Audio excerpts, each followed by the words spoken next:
তো hello guys, আমি সারপিরা বয়। তো আজকে আমাদের জাপানডাঙ্গায় সাউন্ড কিলার এসছে পিকনিক উপলক্ষে। মাল বাঁধা হচ্ছে এখন। কাল সকালে মাল চেক হবে। গোপালপুর মাল কালকে যাবে পিকনিক করতে। তো ওখানে কেমন বাজবে সবাই দেখতে চলে আসবে।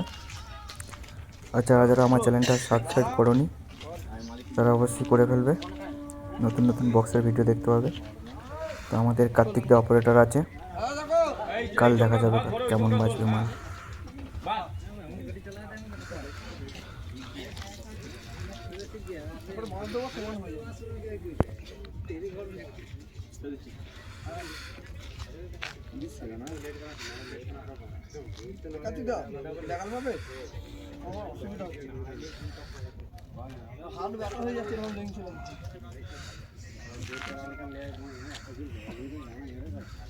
কতখানি হাইট করেছে রে মা।